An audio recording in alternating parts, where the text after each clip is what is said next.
বর্ষাকাল হয়েছে আর যত জ্বালা আমার, খালি জামা কাপড় তুলো মেলো, একটা কিছু শুকাচ্ছে না, কিছু না। না বাবা আর পারবো না। আর এই মেয়েটা কি জানি কোথায় গেছে, সকাল থেকে নাম গন্ধ নেই। মনে হয় লেগে গেছে ওই ভিডিও বানাতে, রিল আর রিল, সারাদিন ওই চলছে কেবল। আর পারি না বাবা, তেমনি জামা কাপড়গুলোর থেকে কি গন্ধ, ছি, মনে হচ্ছে মরা মানুষকেও। জল জমে একার অবস্থা। খেপির মা এবার চা বানাও তো। আমি আর চা বানাতে পারবো না। কেন?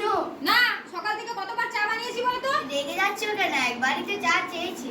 একবার? তুমি সকাল থেকে একবার চেয়েছে, 24 ঘন্টায় তুমি 42 বার মনে হয় চা খাওয়া হয়ে গেল। এই নাও তোমার চা, তুমি খাও, খেয়ে আমায় উদ্ধার করো। আর তুমি আমায় পড়ে উদ্ধার করো না জননী। আর তুমি এত সুন্দর চা বানাও, এই ওয়েদারে তোমার চা খেয়ে তো একদম মন ভুলে যায়। হ্যাঁ, ওই মন জুড়িয়েই থাকো, তোমার তো আর কোনো কাজ নেই। যত কাজ আমার, জামা কাপড় তোলো আর মেলো একটা কাজ হয়েছে, তারপরে রান্না আছে, তারপর তোমাদের বাপ বিটির সেবা আছে। এত সুন্দর সুন্দর কাজ ভগবান আমাকে উপহার দিয়েছে, যেগুলো করতে হবে না? তোমাদের মন জুগিয়ে চলাই তো আমার কাজ। আর তো আমার কপালে কিছু লেখে নেই। আরে এই মেয়েটা তো সারাদিন খালি বই নিয়ে বসেই আছে, বুঝতেই আছে। যা, আজ থেকে আর পড়াশোনাই করবো না। রেগে যায়, কিছু বলার নেই, আমি ওকে বাদ দিয়ে আমি খাই।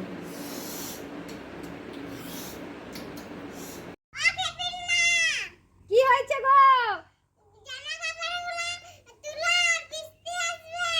আচ্ছা যাই। এই হয়েছে এক জ্বালা। আর বাবা সত্যি কথা আমি পারি না। কোন দিকে যাবো এবার? রান্না করবো না জামা কাপড় তুলবো? কি এর কি হয়েছে? ইলেকট্রিক শর্টফট লেগে গেল নাকি? এই ঠিক আছিস তো? মা এটা রিল, তুমি বারবার আমার রিলসের টাইমে এসে কেন আমার রিল ভগবান, ডিস্টার্ব করে দাও? আমি ভাবলাম ইলেকট্রিক শর্ট। যা যা যা, সামনে থেকে জামা কাপড়গুলো তুলে আয়, বৃষ্টি পড়ছে, বৃষ্টি পড়ছে। যা যা যা যা যা, খেপির মা ডেকেছে, যা। মা তো নিজেই বলবে বাবাকে যে জামা কাপড় তুলতে হয় আমাকে সব। খেপির মা, তোমার আবার কি হয়েছে? আরো চা চাই? ওই চায় হয়নি, এবার তোমাকে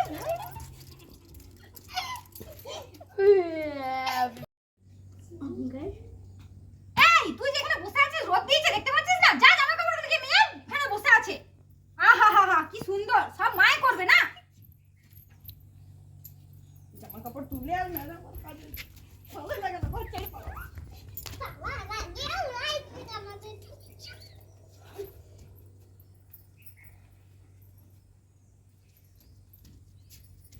আর যাবোই না।